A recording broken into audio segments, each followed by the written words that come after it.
What's good, YouTube? It's your boy jblackexcellence07, and I'm here with another Nick Crowley video. And this one's title is the internet's deadliest video. And I'm not gonna lie, you already see the vibe this video putting off with this scary ass image right here. So, hey man, let's get right into this. You never know what's gonna happen in one of these videos. Let's go. That eerie feeling.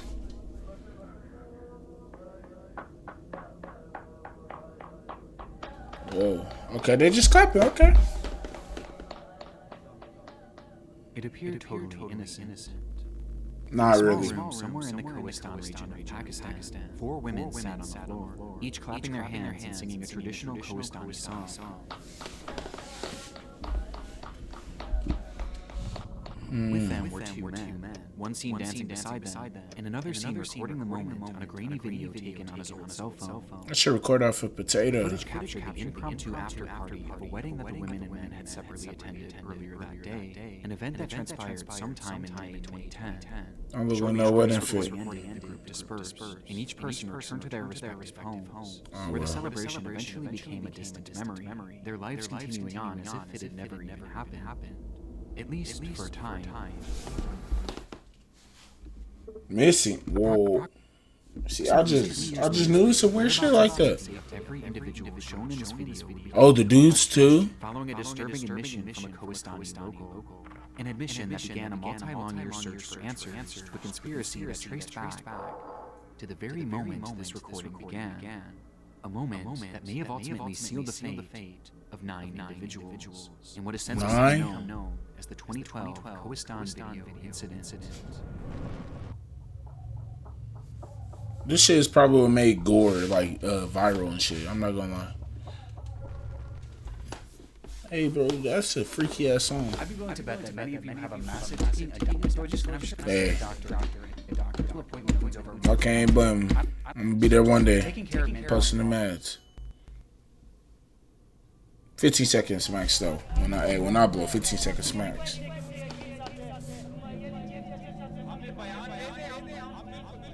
I don't understand shit he's saying. A press conference was held in the city of Abbottabad, Pakistan. The speaker, a man named Afzal Khuzestani, made the sharp ass chin, boy. High in the mountains to spread the word of a horrific incident that had occurred in the previous day. And he didn't just have a story to tell, but he also had a video to share. A video?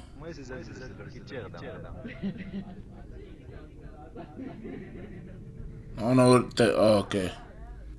With him was that grainy cell phone recording taken 2 years earlier. Bro, that shit is not no fucking cell phone. That's actually horrible. After a wedding ceremony. And while the footage itself, I could barely tell those are people. It was the context that Afzal gave it that would eventually capture the world's attention. As according to the man, each of the women shown within this video had suffered a terrible fate, and it was all due to the existence of the footage itself. Fuck For that years, the nigga. video had been lost on one of the men's phones, buried in a sea of other media, destined to be seen only by his eyes. But fate had different plans. As for unknown reasons, in May of 2012, that footage leaked online. There it went unnoticed by most of the world. As in all honesty, Sure got leaked by somebody? that's interesting. But in Khuzestan, where it was filmed, it went completely viral.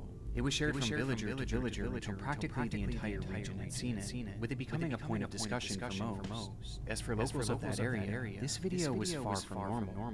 In fact, for many, it actually depicted evidence of a crime. Khuzestan is a region bound by its tradition. That shit look beautiful. To preserve their culture and way of life. So much so that any breaches of said traditions are taken so seriously that they're viewed as legal matters. And in this footage, the women can be seen breaking several of them. For starters, women in Khuzestan are not allowed to congregate with men from outside of their families. Doing so is blatantly illegal. And in this video, What women the and men fuck? had no relation. On top of that, they're also from different villages, which is another infraction. But perhaps the biggest crime committed in this clip was that the women were clapping and singing in the presence of these men, despite the area having strict rules against dancing with members of the opposite sex. As a result, when this footage was passed around, So basically, this is their way of getting freaky. That's all maybe I'm just dumb. I don't know. it was actually viewed as some freaky shit. committed against Khuzestani tradition, and it was taken very seriously. Now, despite being part of Pakistan, Damn, that shit big as Khorasan fuck. is unique in the sense that geographically, it's next to impossible to effectively govern. It's nestled in the intersection of three major mountain ranges, making accessing it very difficult, and enforcing the country's laws next to. Oh, that shit like Naruto. Practically lives in its own isolation. Instead, the region is composed of largely self-governing villages who have their own sets of rules that they play by. When a crime is alleged, they'll hold something called a jirga, which is essentially a tribal council comprised of village elders who determine if the party or parties are guilty and what their punishment should be. And oftentimes, these punishments will be most harsh when the crimes committed go against their tradition. And this video allegedly did just that. And so, soon after its release, a jirga was held, and discussions about what should be done to these women began. The story that Afzal was sharing so far was one that wouldn't have been shocking to many, as this had just become protocol for villages like. But these niggas be living life weird. What was shocking was the punishment that these women allegedly received.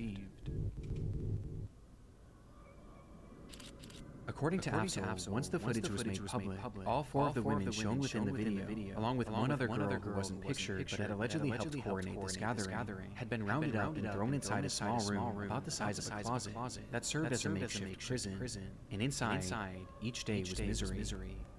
Every morning, the door would be opened, and each woman would be doused with boiling water, causing their. Damn! What the fuck? At night, the door would open again, and this time, the women would be covered in burning hot embers and coal from the day's fire. They were tortured Nigga. in unimaginable ways, until finally, on May 30th, 2012, when at 2 in the morning, the jirga gave the final verdict that all of the women should be executed. Nigga. One final time. Niggas still alive from that shit? Hey, bro. Salute to them, bro. Them niggas are some fighters, bro. That morning at 2 a.m. And one by one, women were woken up, restrained, and their throats were cut. So they put them through all that hell when you could have just did that from the get-go. These, I don't know, the shit that they do in these different countries be blowing my mind. I don't know. This was an appalling claim by Afzal. If true, what they did to these women was not only outrageously extreme considering the crime. Okay, so okay. So he agrees that it was extreme, okay. Someone to death. And because of this, those watching the press conference were left horrified.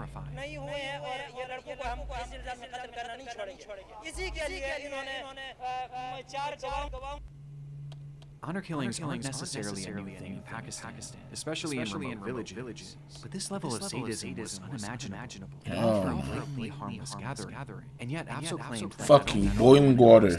Was the jirga's shocking decision, but even the family members. Bro, I'm just processing that. They fucking killed them.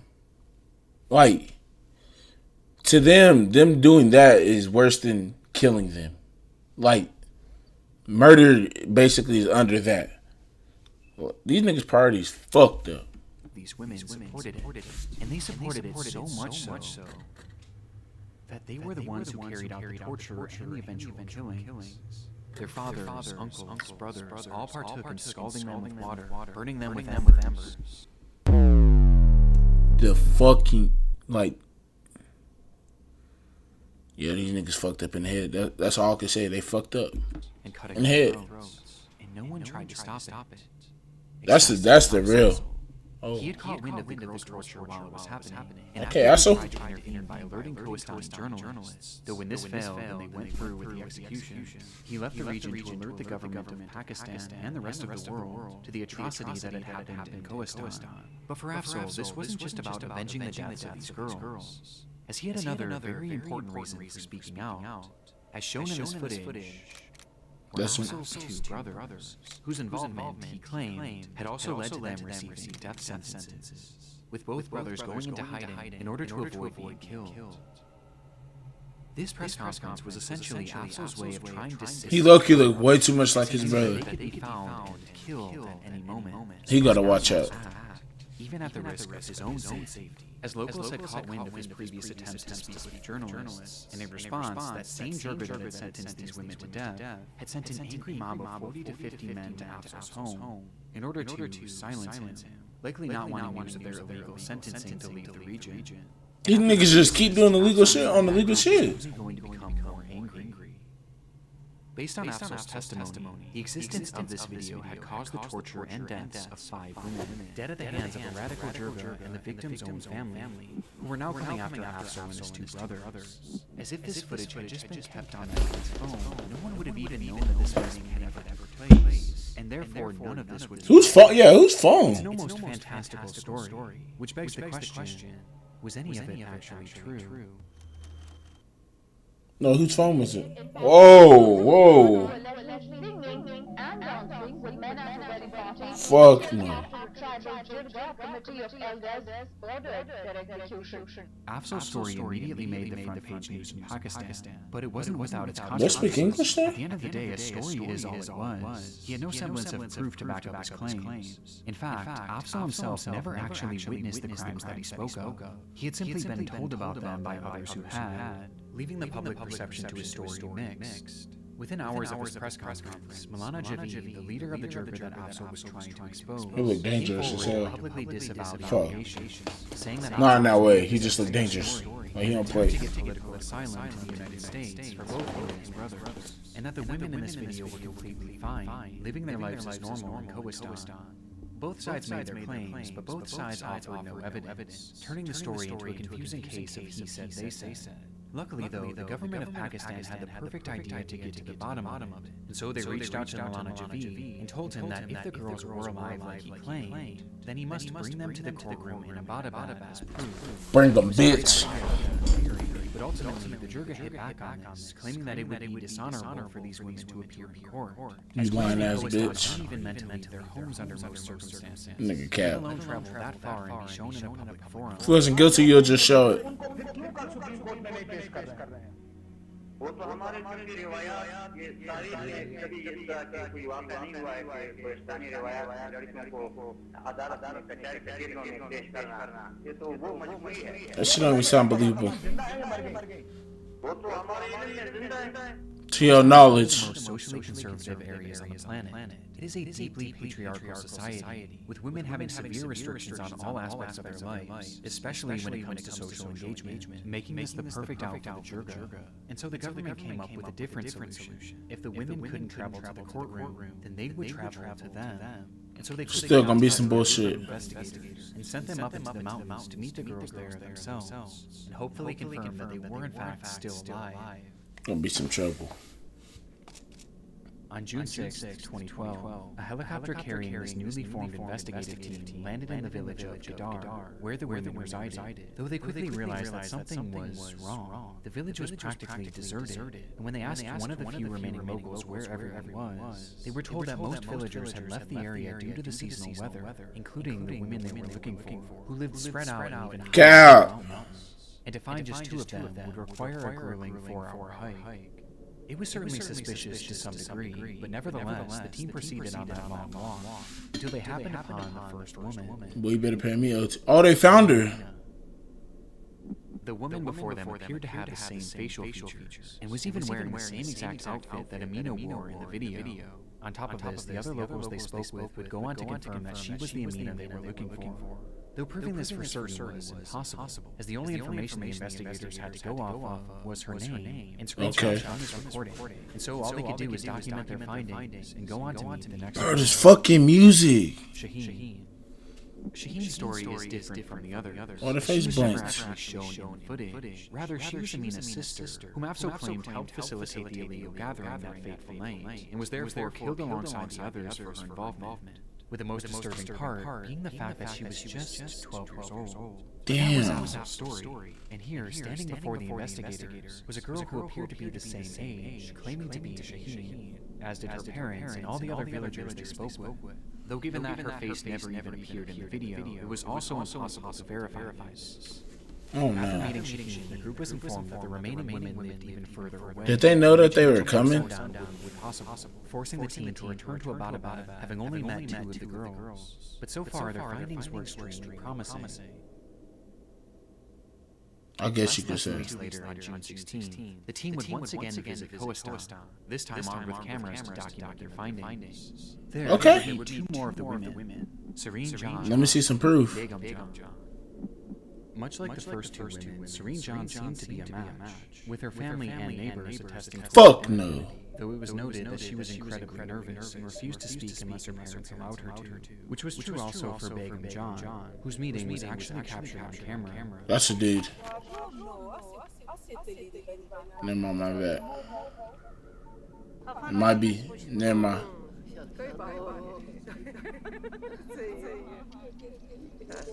I don't know. It's just weird.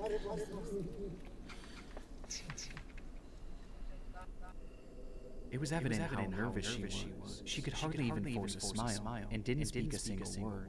But despite this, everyone reassured the investigators that this was Begum John, and given how isolated the lives of Kohistani women are, perhaps her nerves were understandable. Fuck This no. left only the fifth alleged victim, Baziga, though she was nowhere to be seen that day, as she had supposedly fallen ill and was unable to come down from her home, which was even more remote than the team had gone thus far. But for the investigators, they had already all but confirmed that 4 of the women who Afzal claimed to have been murdered were still very much alive, with there being no evidence whatsoever that any executions had taken place, leaving the team with no real reason to believe any of his story. And so, days after their second trip to Kohistan, the news would break. Human rights activist Farzana Bari, who is accompanying the team sent to bring the Kohistani girl to the Supreme Court, says there is evidence that all the girls are alive. I just don't believe it. The Kohistan video case was closed. It was a swift end to such an alarming story, as after just a few weeks, in the eyes of the public and the government, the stories told about this video were deemed to be lies, and Afzal was the liar. Why would he just randomly go say that shit though? So quick to agree with this conclusion. Bro, stop, bro. That shit is uncanny. Fact-finding mission, the most glaring of which being that all the investigators had to go off of were blurry screenshots and some names. In fact, Dr. Farzana Bari, one of the investigators sent to Kohistan who actually met with these women, would later go on to publicly state that she was unsatisfied with their findings. Shit, nigga, I wasn't. I saw clips. I know I wasn't tripping. That one was weird. Just given the resources available. I guess that was the only video. If these weren't the women in question, then who were they? Why were they pretending to be them? And why was the entire village lying about it? Because that's their village. Well, this spread the conspiracy theory that the women the investigators met with were merely actors, coerced into pretending to be these women as part of a cover-up to disprove Afzal's story. That's what I'm thinking. Had to be so massive that the entire village was in on it.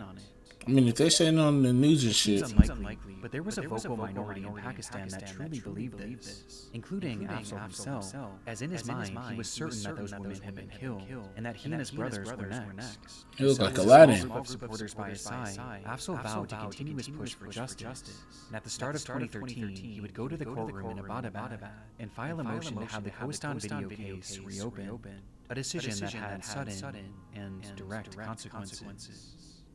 He died, Days huh? after Afzal's court filing, he received a devastating phone call that his brothers had been gunned down and murdered in cold blood, but not the ones he might expect. Afzal was one of 6 siblings. Okay. And at this point, What? 2 of his brothers were still in hiding, living their lives in a secret location. Okay, yeah, I was gone. Sherwali, Shah Faisal, and Rafuddin were living their lives as usual, I'm believing so that they were safe as they had no involvement in this fight whatsoever, though they were sadly mistaken. And on January 4th, 2013, while walking to their local mosque in Kohistan, all 3 were ambushed by a group of gunmen. All 3? Gunfire. Those only 2. Seconds later, all 3 were dead. The murders were shocking, and made even more so when the culprits were revealed as members of the slain woman's family, as well as the jirga that had called for their execution. And their motive was simple. This was revenge against Afzal for sharing the story, and for filing that application just days prior. Oh yeah, they guilty as hell. If wasn't clear enough, they would then surround Afzal's home and fire over 1,000 bullets into the structure. What the fuck? Luckily, Afzal had already moved to a secret location out of fear of this very moment, but the incident left him forever shaken and forever devastated. Bro, stop fucking with these dudes, bro. His fight had now cost him 3. But there was at least one minuscule silver lining, with that being that the jirga and the woman's family had now proven themselves to be murderous. But this didn't necessarily prove that they were actually the ones who killed these women. That was still Yes, the fuck it does. far out theory at that. I mean, in the eyes of the Pakistan government, these women couldn't have been killed, as their investigators had literally met face to face with 4 of them. This was the main challenge that Reuters journalist Catherine Harold ran into after picking up the case. She had been reporting on Pakistani honor killings around the time of Afzal's press conference and found his story to be believable based on the research into treatment of women in that region. But for his story to be true, then she knew that meant that the women presented to the investigative team couldn't have been who they claimed to be.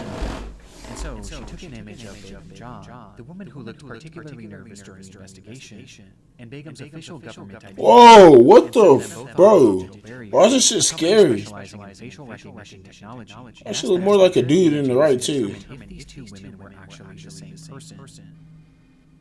The Fuck no, baby. At just 17%, or in other words, they weren't a match.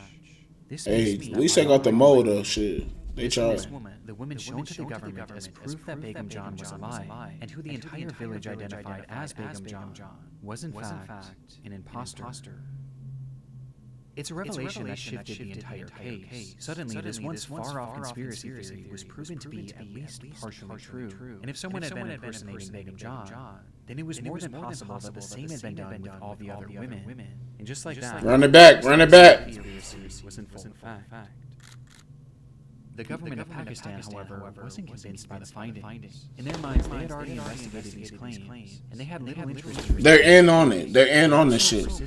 And he continued doing anything he could to get this case a wider audience and force the government to reinvestigate. He did interviews on TV, filed motions in court, and even ran for office in Khoistan. But no matter how hard he tried, hardly any progress was made, until eventually years began to pass. Does this nigga age? Was hell for Afzal. Despite some of the women's family members being thrown in prison for the murder of his brother, many were still walking free, and as were all the members of that original jirga, meaning that every day represented new risks to Afzal's life, new risks to his brother's lives, and new risks to the lives of the women in Khoistan.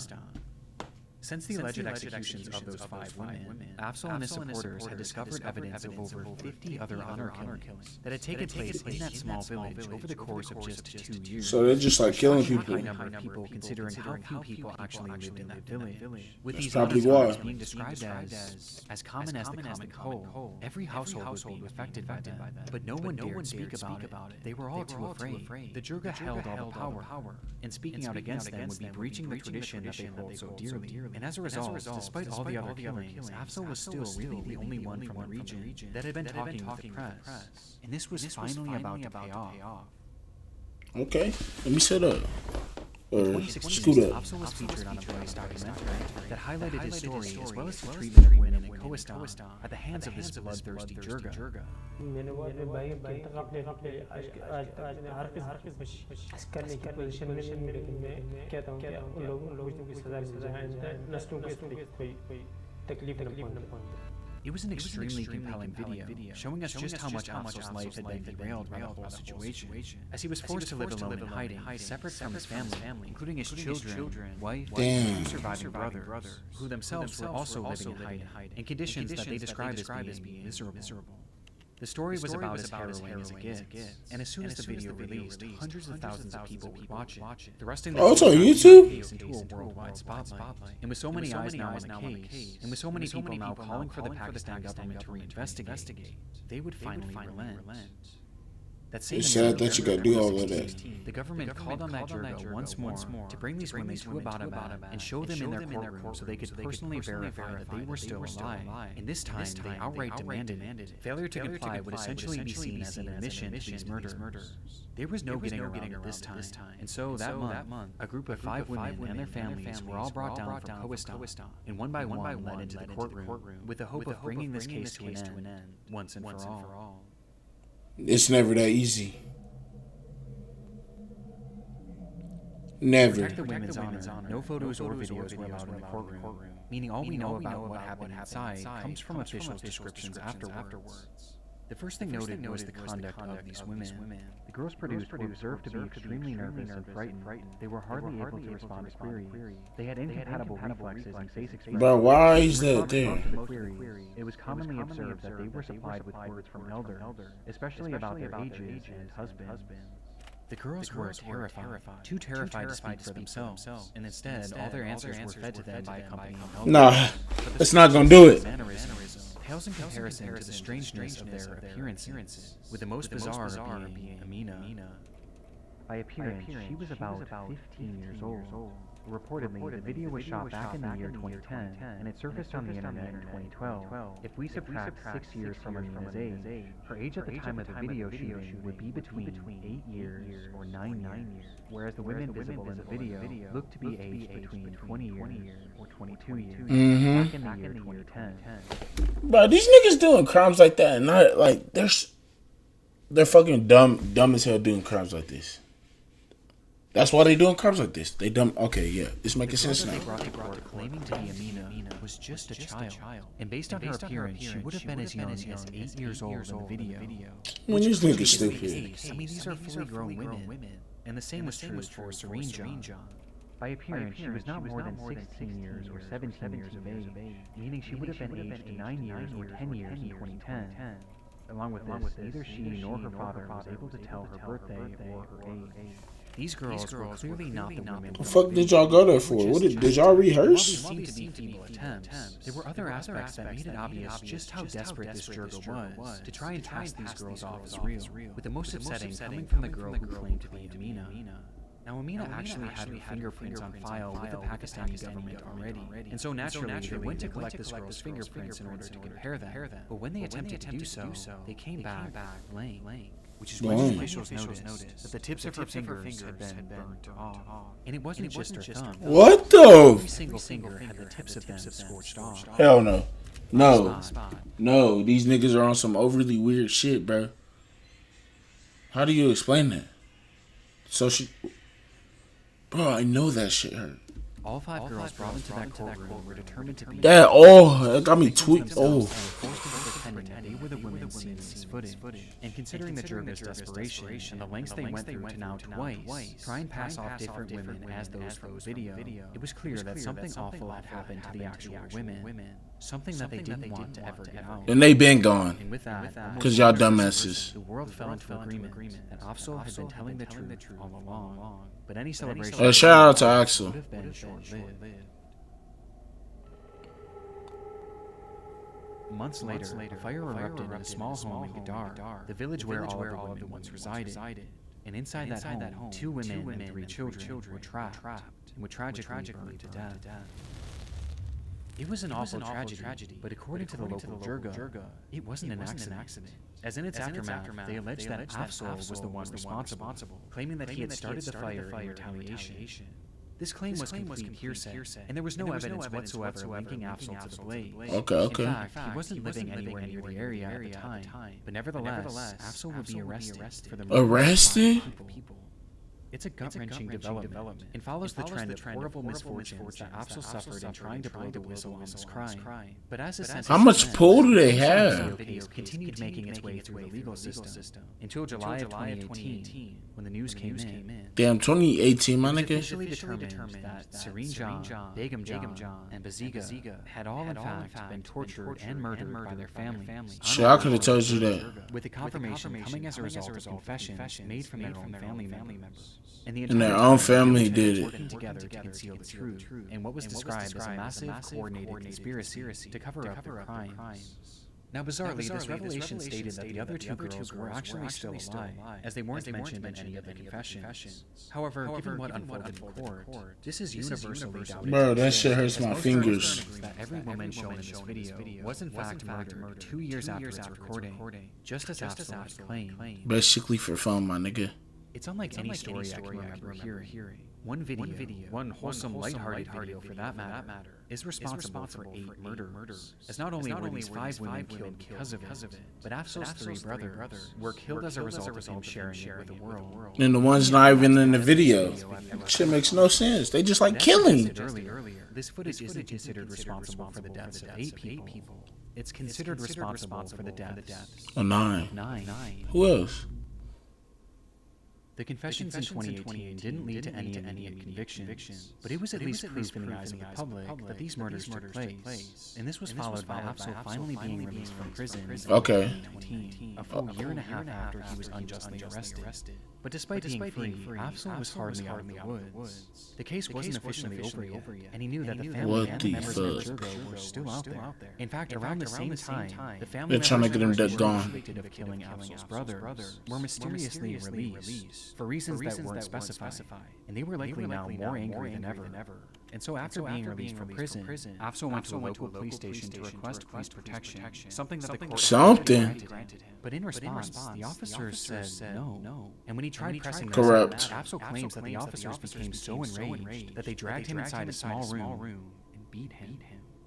Between Afzal being nigga, lock me up so I could be safe at least. The government and police were now against him, which could be due to the fact that Afzal had been very public with how inadequate and downright abusive the police had been towards him.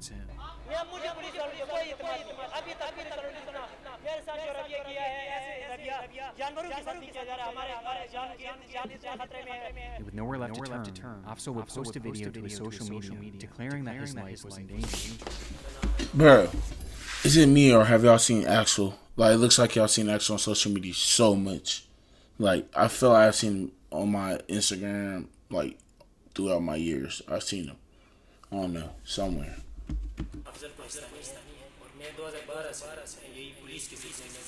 Shit, since 2012, I don't know, maybe. Nah.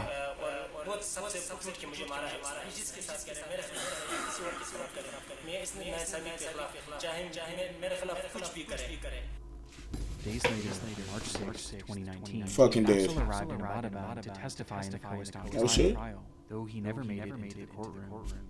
As he sat in the back of an unmarked truck, Fucking knew it. Suddenly, the vehicle was struck by multiple bullets. Paramedics would open the door minutes later, only to find Afzal laying in a pool of blood. Bro, the government's helping these niggas, bro. That's all I'm, like, what the hell? Just bullshit after bullshit after bullshit after bullshit. Oh, this in the USA. Oh yeah, it's going good. Let's go. Not only throughout Pakistan, but throughout the entire world. His relentless pursuit of justice and his willingness to sacrifice his own life in order to expose these crimes. No, salute to Axel for real. R.I.P. Shout out. Come so close to seeing justice served, as only a few months later, 3 men were arrested and sentenced to life. Nah.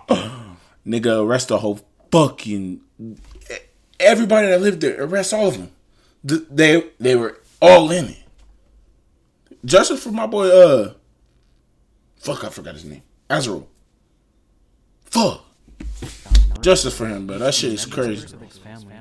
Along with one other, a man named Masoom Khan, a member of the Jirga who was sentenced to life in prison for the murder of Afzal. In only life. With this, people were angry. They were angry with the government for not taking Afzal's word more seriously. Axel, yeah. They were angry with the police who failed to protect Afzal and seemed to be actively working against him. And they were also No, I'm not tripping. rather unexpected source.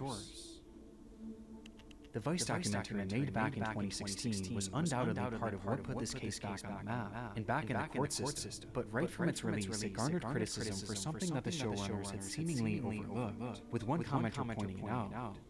Wait, hold on a minute. Isn't it dangerous to expose his whereabouts like this? Whoa. In the footage used, the crew seemingly showed the outside of the hideout where Afzal had been living, as well as where his family had been hiding. And there's a hotel. Many were quick to blame the documentary.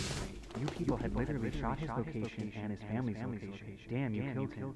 By disclosing his hideout, Afzal Khalistan was killed by his enemies. This is really shameful and against the ethics of journalism. Why would you show Afzal and his family's hiding place?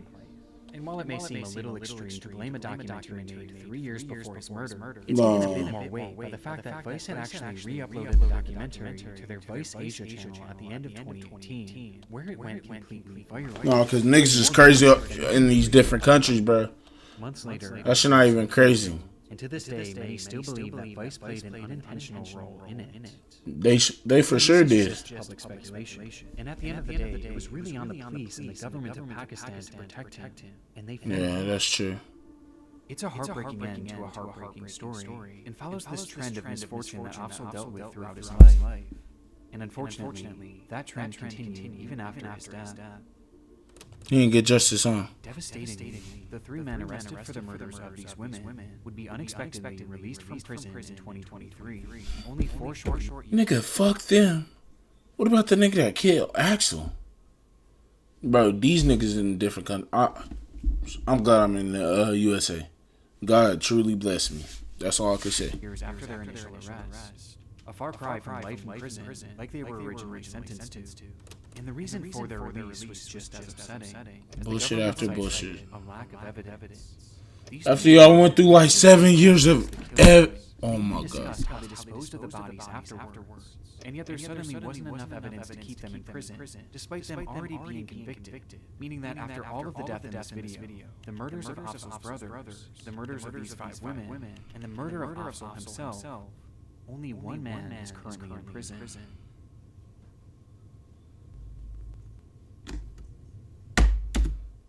Hey man, justice for Axel, man. That's all I gotta say, man. That wasn't even really a scary one. That was just low-key sad.